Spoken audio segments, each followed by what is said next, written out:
Muy bien, buenos días. Es un honor estar aquí, además un salón bellísimo.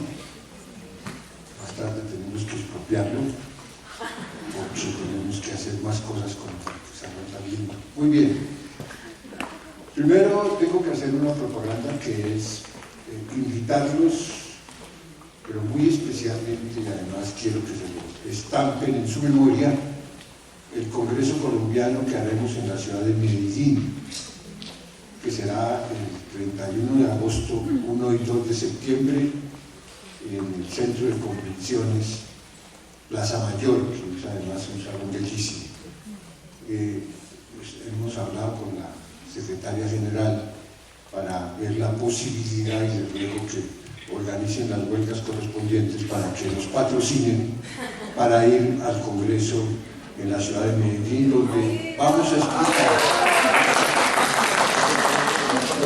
a explicar los que hicimos parte de la comisión redactora y revisora en forma despaciosa las instituciones que se consagraron en el Código General del Proceso.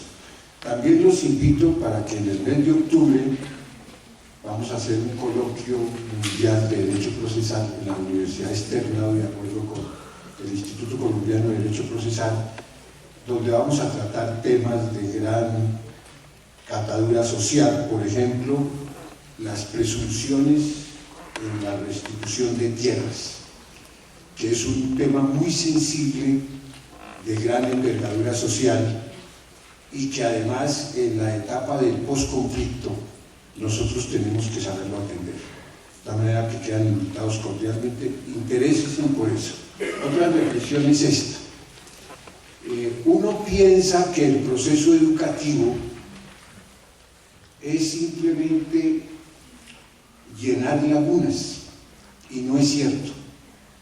Platón dijo que el proceso educativo, si fuera llenar lagunas, si la mente del hombre fuera vacía, sería muy fácil, sino que es necesario desmontar una serie de prejuicios e ideologías que uno tiene, y una vez que se desmontan, proceder a implementar las enseñanzas.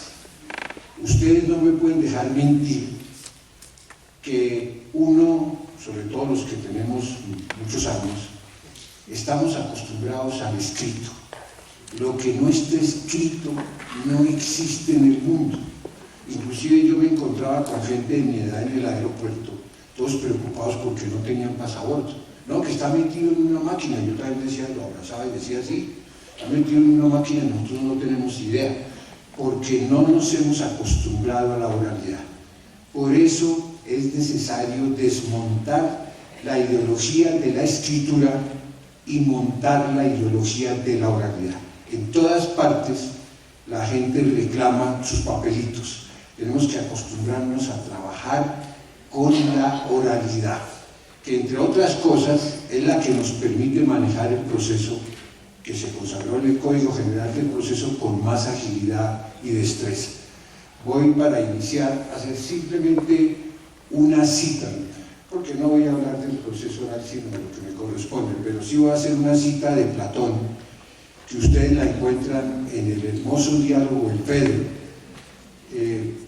Platón, estamos en el siglo V al siglo IV antes de Cristo, cuando hace su irrupción la escritura, y Platón es considerado en ese momento uno de los mejores escritores de la antigüedad, y además, fuera de tono, pues uno de los mayores escritores que ha tenido la humanidad en todos los tiempos. Y está hablando, como era su costumbre, con los alumnos, y les dice lo siguiente: un verdadero, lo voy a decir de memoria, un verdadero filósofo no deja sus últimos logros a la oralidad, a la cual lo increpan los alumnos, y le dicen, pero si usted es el mejor escritor, ¿por qué arremete contra la escritura? Y como era la costumbre de Platón, la explica con un mito. Es muy curioso, Jesucristo con parábolas y Platón lo hacía, Sócrates, con mitos. Y dice lo siguiente: he oído decir que en el antiguo Egipto existió un dios de allá, que su ave sagrada es el ibis y que es el inventor de los caracteres de la escritura, y que a la sazón reinaba en todo Egipto, en la ciudad que los griegos llaman Tebas de Egipto, el rey Tamus, y que el dios fue ante el rey, le fue exponiendo las artes de las cuales era inventor, y que a medida que las exponía, el rey las criticaba o las elogiaba, pero que cuando se llegó a los caracteres de la escritura, el dios dijo: oh rey, hemos descubierto el elixir de la sabiduría y de la memoria, los caracteres de la escritura. A lo cual respondió el rey: oh ingeniosísimo Teo, tú que eres el inventor de los caracteres de la escritura, no sabes el daño que se le causa a los que lo aprenden, porque fiándose en caracteres exteriores, no recordarán dentro de sí y por sí.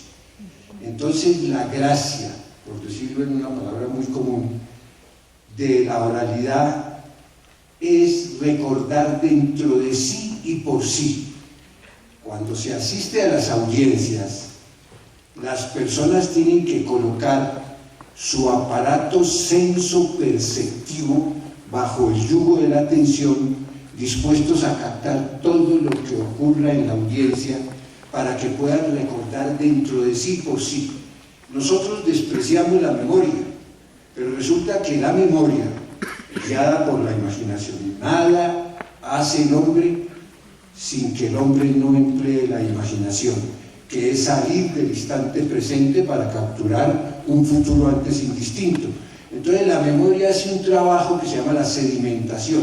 Si yo retengo algo, la memoria trabaja sedimentando. Lo que yo creía que era idéntico, cuando no lo es, la memoria me hace caer en cuenta eso. O cuando yo creía que las cosas eran contrastadas, la memoria me trabaja siempre con la guía de la imaginación y me muestra que son iguales. De tal manera que eso de recordar dentro de sí por sí es la esencia de la oralidad. Otro día hablaremos de todo lo que significa la oralidad, pero les dejo esa reflexión. En segundo lugar, el proceso es una construcción del hombre. Ustedes pueden ver que si el legislador no regula el contrato de compraventa o cualquier otro tipo de contrato, no por eso la gente deja de celebrar contratos. En cambio, si nosotros no tenemos un proceso, no ideamos ese poderoso mecanismo para administrar la justicia, la gente se hace justicia por mano propia. Por eso el proceso es una creación artificial del hombre. Es el más poderoso mecanismo que el hombre ha ideado para administrar la justicia y suturar siempre ese instinto del hombre de hacerse justicia por mano propia. Ustedes saben que nosotros, como dijo Kant, no somos por naturaleza pacíficos, sino que somos violentos. El niño al principio emplea la fuerza para satisfacer sus necesidades. Nosotros les depositamos al niño todos los valores que la civilización nos ha dado, pero hay una pulsión muy estrecha entre los instintos del niño y el grito del primer homínido. Por eso es que hacer la paz es muy difícil, en cambio hacer la guerra es muy fácil, porque nosotros, y piensen en el niño, tienen esa pulsión de los gritos del homínido inicial defendiendo su especie. De tal manera que ese es el trabajo que tenemos que hacer. Bien, hechas esas reflexiones, voy a hablar de lo que me corresponde, que es hablar de los terceros en el proceso civil, en el Código General del Proceso. Pero uno que es útil para ustedes y para todos nosotros, lo voy a limitar al llamamiento en garantía, que el Código la tenía regulada, el decreto 1400 del año 70, mediante dos instituciones que eran la denuncia, el pleito y el llamamiento en garantía. Y explico esto. ¿por qué el decreto 1400 del año 70, o sea, el código que dejó de regir, tenía reguladas las dos figuras?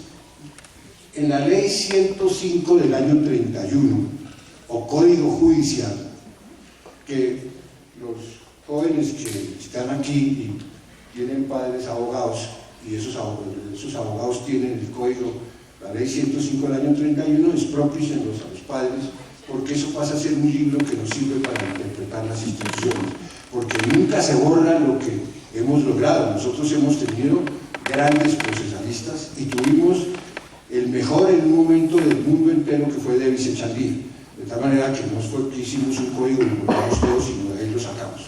Entonces, en la ley 105 del año 31 estaba en el artículo 232 regulada la figura de la denuncia del pleito.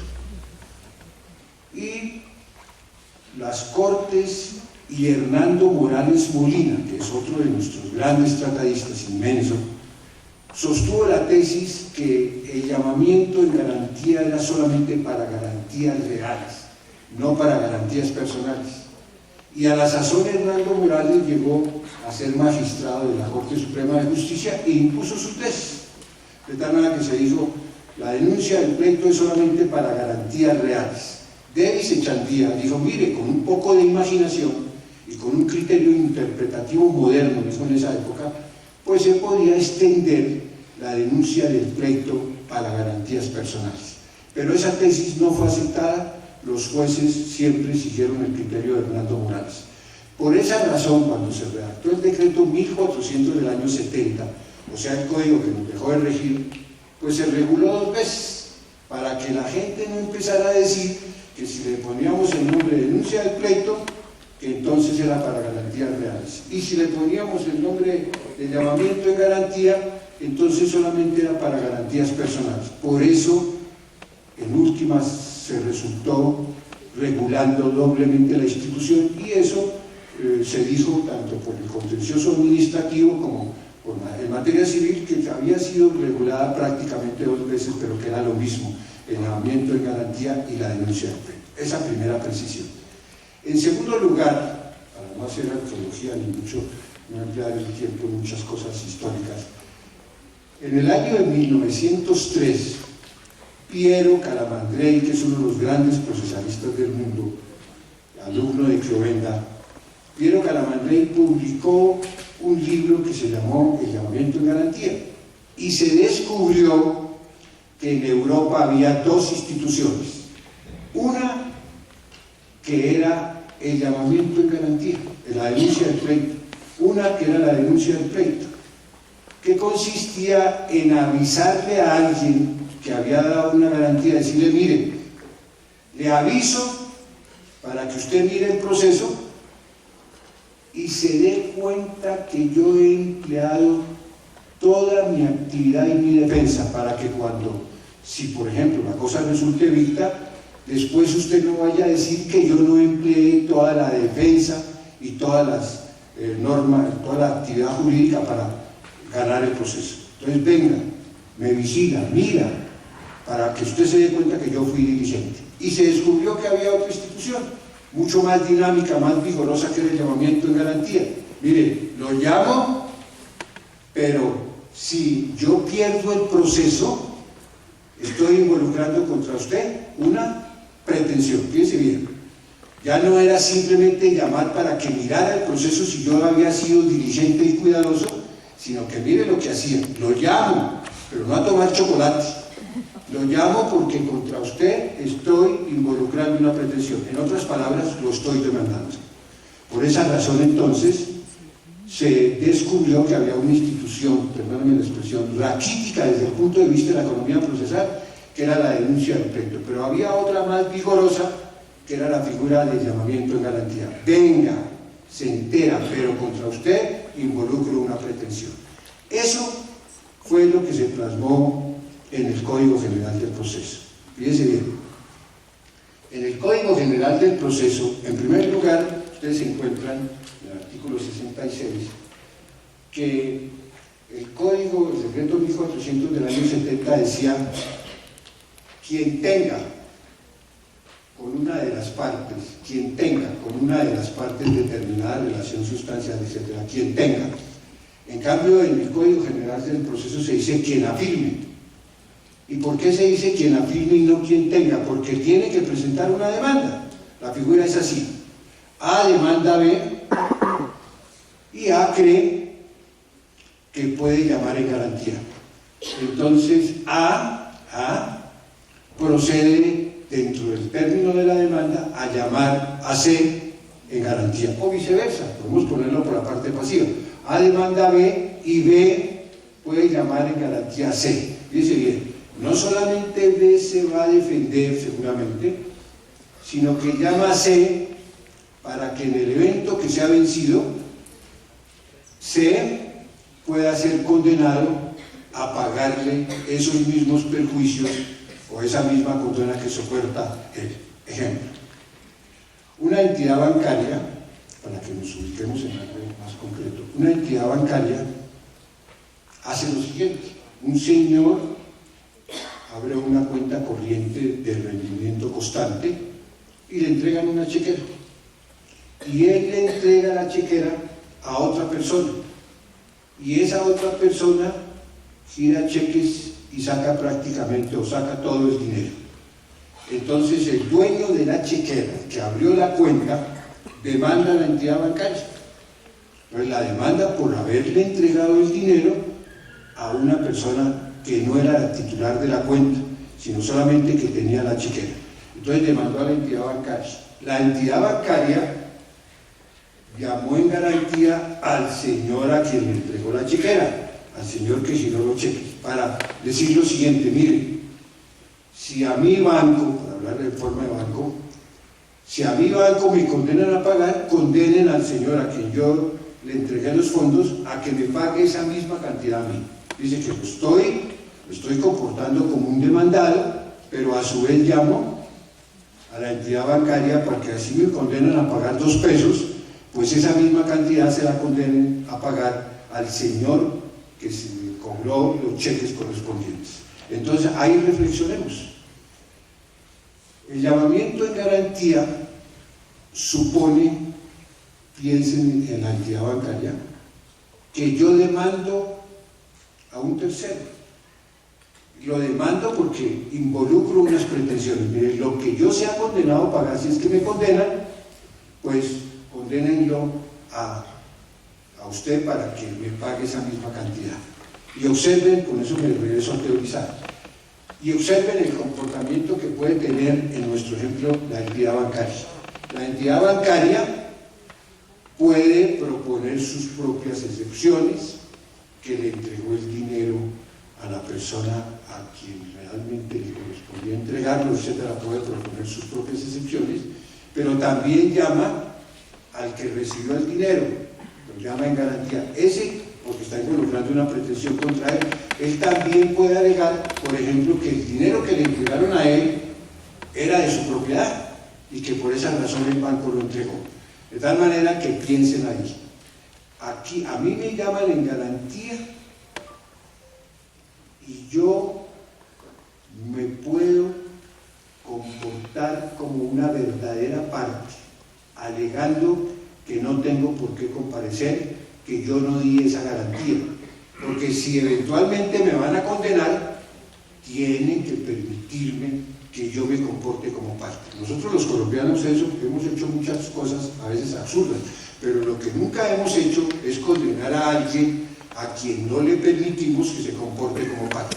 Entonces, el banco utilizará sus defensas, etcétera, pero como ha llamado al que recibió el dinero, este también puede comportarse, y hay que permitirlo que lo haga como una verdadera parte. Esa es la figura del llamamiento de garantía. Entonces ahora reflexionemos. El código dice textualmente lo siguiente, lo voy a decir de memoria y la vamos llenando. Entonces ustedes piensan en el señor a quien nosotros hemos llamado, o el banco ha llamado en garantía. Entonces quien pretenda, no dice quien afirme, sino quien pretenda tener derecho legal o contractual a exigir de otro el perjuicio que llegara a sufrir o el reembolso total o parcial del pago que tuviera que hacer como consecuencia del proceso que promueva o que se le promueva o que tenga derecho al saneamiento, podrá pedir que el proceso se resuelva, en ese mismo proceso se resuelva sobre tal situación. Entonces dice aquí, pasemos al contrato de compra-venta, pongo un ejemplo y lo teorizo. En el contrato de compra-venta, ustedes saben que el comprador recibe una doble garantía del vendedor, que la cosa sirve para su destinación natural. Por ejemplo, que un tractor sirve para tractorar la tierra y no para que desfilen las reinas de belleza, sino que esa es la misión fundamentalmente de un tractor. Y también le garantiza el dominio y posesión pacífica de la cosa vendida, y que en caso de que alguien le perturbe por argumentos de derecho la posesión pacífica de la cosa vendida, pues él saldrá a lo que se conoce con el nombre del saneamiento.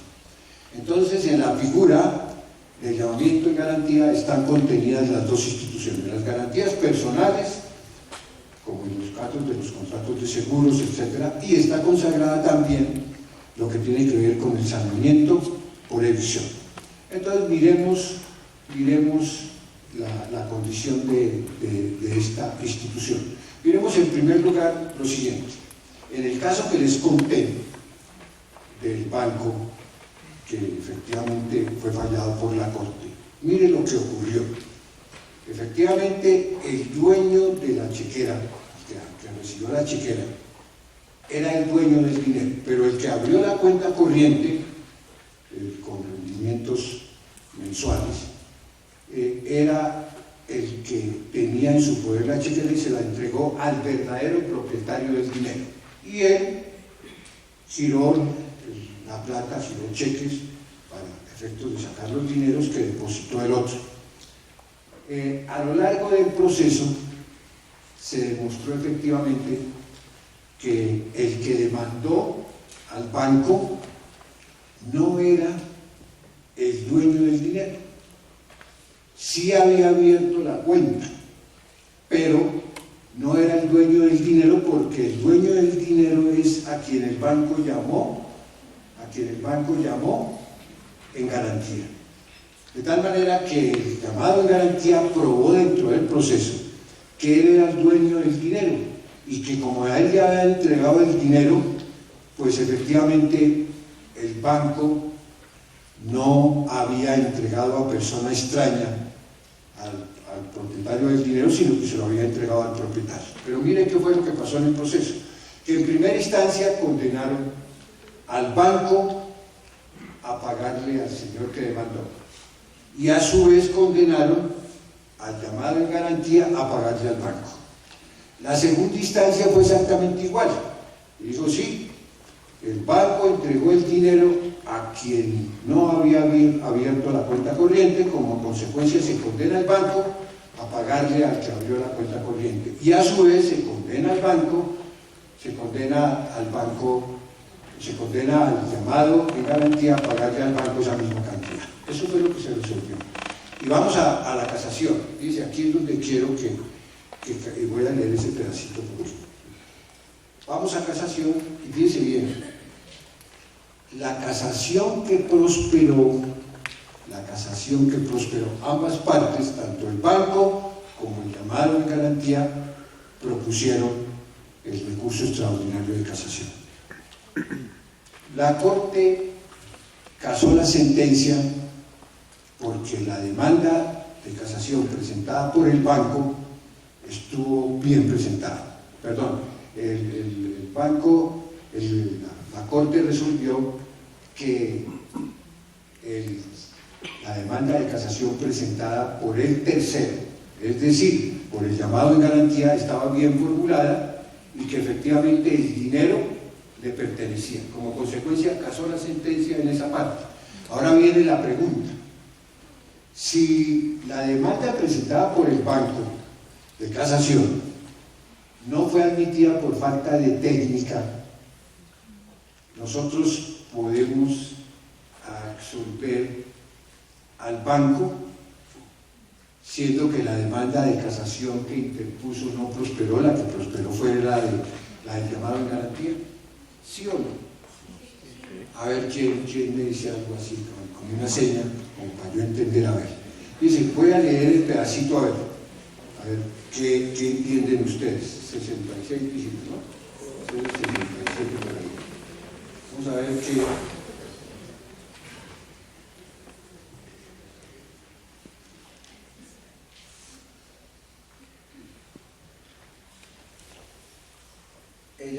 El llamado en garantía podrá contestar en un solo escrito la demanda y el llamamiento y solicitar las pruebas que pretenda hacer valer.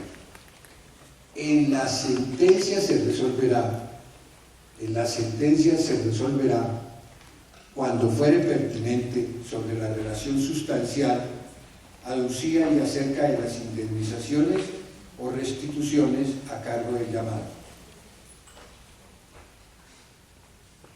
Entonces, fíjense bien que la demanda por medio de la cual se llame en garantía deberá cumplir con los requisitos exigidos en los artículos 82 y demás normas aplicables. Y dice el código, si el juez haya procedente de llamamiento, deberá notificar personalmente al convocado y correrle traslado por el término de la demanda. Si la notificación no se logra aquí, el llamado en garantía podrá contestar en un solo escrito la demanda y la contestación. Luego, eso quiere decir que tiene legitimidad para enjuiciar todo el tema que se está discutiendo en el proceso. Entonces, pensemos aquí, podríamos dejar en firme la sentencia contra el banco, en cambio, de casar la sentencia de la condena que se hizo al llamado en garantía con respecto al banco. Entonces, fíjense, ¿qué fue lo que pasó durante el curso del proceso? Pues que se demostró que el dinero le fue entregado ¿a quién? ¿A quién era quién? El dueño. Luego no hay ¿qué? No hay perjuicio. Luego no hay daño, porque si el dinero se le entregó a quien era propietario, no hay daño, porque ustedes saben que no hay responsabilidad mientras no hay daño. Entonces la discusión no es por ahí, sino si tendría legitimidad el banco para exonerarse a pesar de que la demanda de casación no hubiera prosperado. Pues la Corte dijo sí, por cuanto que él podría ¿qué? Él podría ¿qué? Contestar la demanda, es decir, tiene legitimidad. Y voy a utilizar la expresión de los muchachos, que es la frase, quite de ahí que ahí voy yo. Dice, cuando se llamó en garantía, el llamado en garantía, ¿qué fue lo que hizo? Quite de ahí que ahí voy yo. De tal manera que tiene que legitimidad, y sin daño no hay perjuicio. Y ustedes saben que la responsabilidad se sustenta con base en el daño. Como consecuencia, lo que se resolvió con respecto al llamado en garantía tiene función expansiva para exonerar también ¿a quién? ¿A quién? Al banco, porque sin perjuicio no hay daño. Entonces, la figura queda muy clara. Ustedes ven que el llamado en garantía se puede comportar como un verdadero demandado. Acuérdense de la frase de los muchachos que siempre son gráficas. Quite de ahí que ahí voy yo. Entonces, el banco hizo todo lo que le correspondía, el llamado de garantía hizo todo lo que le correspondía como si fuera un verdadero demandado. Y probó que el dinero le pertenecía. Y si el dinero le pertenecía, eso quiere decir que se le entregó a quien se le debía entregar y que como consecuencia ¿qué? No hubo daño. Y como tiene una posibilidad expansiva y legitimidad, porque no solamente el llamado en garantía puede enjuiciar su propio llamamiento, sino que también puede comportarse como si fuera un verdadero demandado, ya que fíjese bien, si yo logro que la parte que me llama gane el proceso, la relación existente entre quien me llamó y yo ni siquiera se estudia, por cuanto que la persona que me llamó salió triunfante en el proceso. Pongamos un ejemplo ahí, para que eso quede claro. Una compañía de transportes, contrata una compañía de transportes para que transporte una mercancía y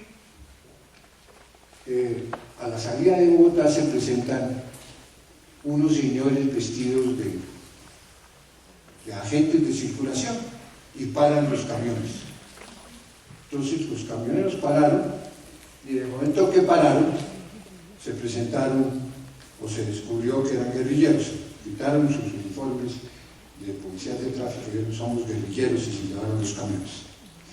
Entonces se había asegurado el transporte con la compañía La Avispa, compañía de seguros. Entonces, fíjese bien, el transportador procedió, el propietario de la mercancía demandó al transportador, a la compañía Avispa, que era la transportadora. Y la transportadora llamó, ¿qué? A la aseguradora. Y la aseguradora hizo lo que los muchachos dicen, quite ya que ahí voy yo. La compañía aseguradora se presentó e hizo todo el trabajo correspondiente para demostrar que la mercancía se había perdido. ¿Por qué?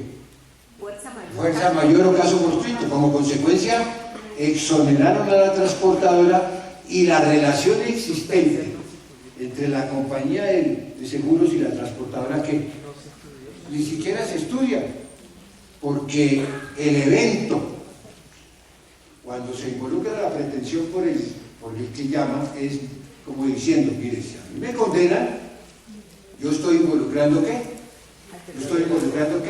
Contra usted una pretensión. De tal manera que fíjese que aquí el trabajo para demostrar que hubo fuerza mayor o caso fortuito en el transporte, pues entonces en ese evento se entiende que si el llamado asume la defensa de la parte que lo llamó, pues evita que esa parte sea condenada, como en este caso, y la relación que existe entre el llamado y el llamante ni siquiera se estudia. Pero me faltaría un pedazo. Como me están llamando a mí como parte, yo no puedo simplemente decir, tengo que estar callado o cualquier otra cosa, sino que me tengo, si quiero, portarme como una verdadera parte. Fíjense bien, se pierde una mercancía en el trayecto Bogotá-Bucaramanga. Ustedes saben, eso lo saben hasta en la China. Uno va a la China y pregunta en Colombia cuál es la carretera donde se pierden las mercancías. Bogotá-Bucaramanga. Los chinos con los ojos rasgados dicen eso. Todo el mundo sabe, los chinos con sus ojos rasgaditos dicen no, eso se pierde entre Bogotá y Bucaramanga y hasta pronuncian bien Bogotá y Bucaramanga. Pues bien, se aseguró la mercancía, se hizo un seguro por la mercancía, y la mercancía se perdió entre la carretera de Bogotá a Bucaramanga.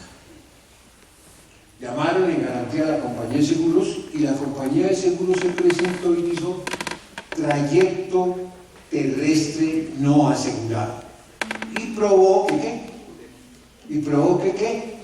Que el trayecto entre Bogotá y Bucaramanga no se había asegurado y que como consecuencia no tenía por qué responder.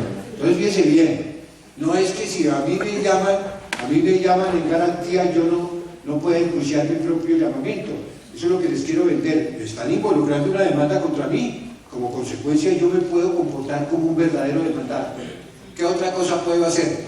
Ayudar a la parte que me llamó y comportarme como un verdadero demandado.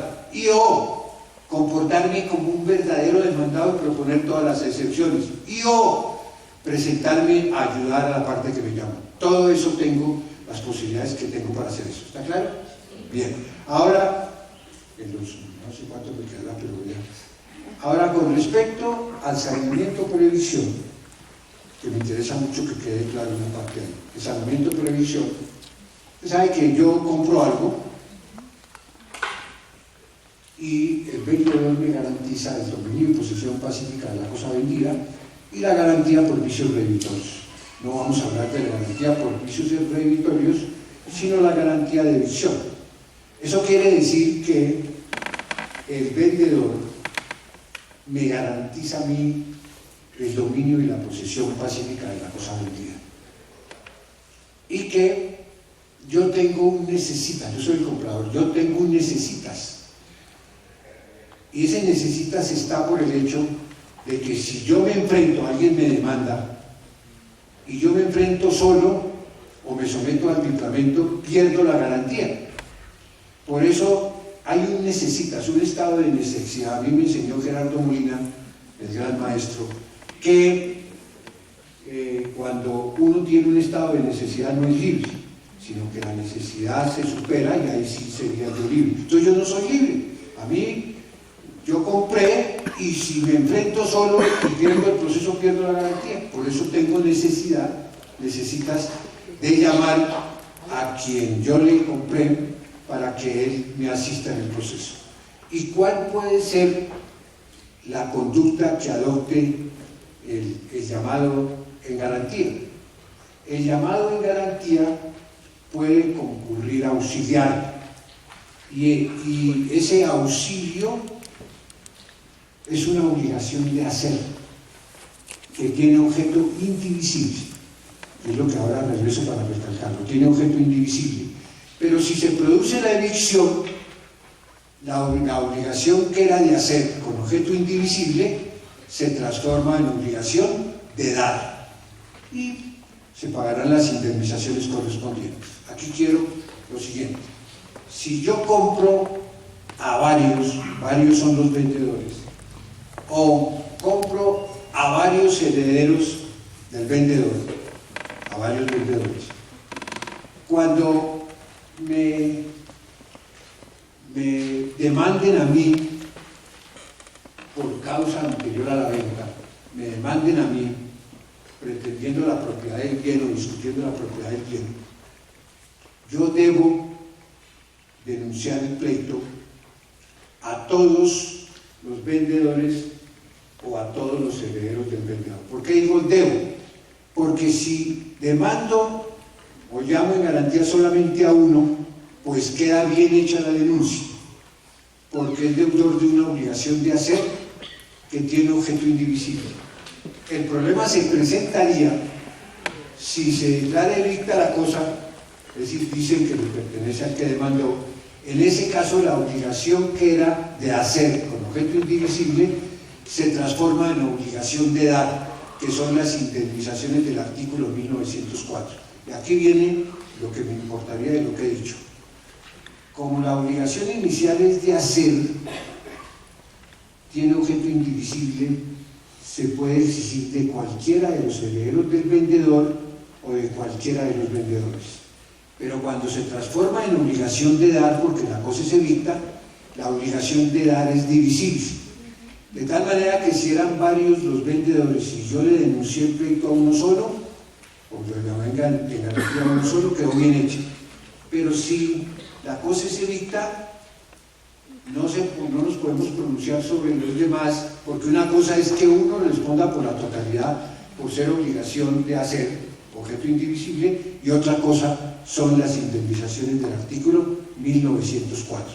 Por eso les recomiendo que cuando son varios los herederos del vendedor, o varios los herederos, o varios los vendedores, se le denuncie el pleito a todos, porque si la cosa resulta evicta y se transforma en obligación de dar, se puede responder por todas las obligaciones del artículo 1896 del Código Civil y 1904.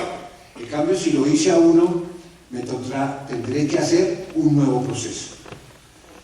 El artículo 1900, entonces, me quedan 5 minutos, acaso de decir lo siguiente. El artículo 1896 del Código Civil dice que la obligación de saneamiento es insólido se puede ejercitar contra cualquiera de los vendedores o los herederos del vendedor.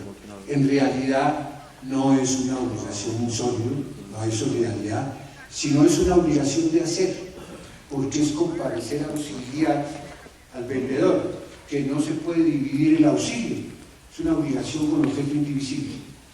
Y entonces se le puede hacer a cualquiera de los herederos del vendedor o a cualquiera de los vendedores. Pero cuando se transforma en obligación de dar porque se declara evita la cosa, que la pierde el comprador, en ese caso la obligación que tenía objeto indivisible se transforma en obligación de dar, y cada uno de los vendedores o cada uno de los herederos del vendedor solamente responde a prorrata de su cuota hereditaria o a prorrata de su interés en la venta.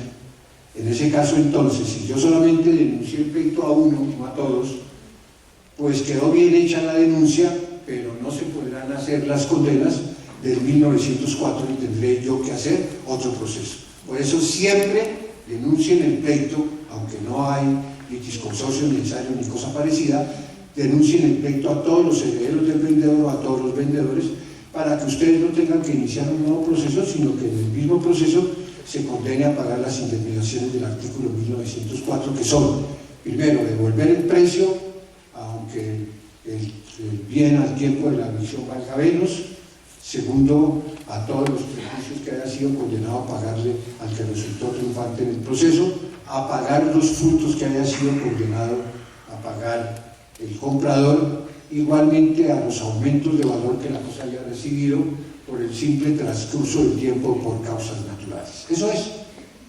Entonces, podemos decir en conclusión que el llamamiento en garantía, que es una de las figuras que por razones de tiempo, que no ponemos más ejemplos, que más se utiliza en la actualidad, sobre todo con el advenimiento de los seguros, nosotros creemos que, como se reguló en el Código General del Proceso, queda lo suficientemente expedita y eficaz.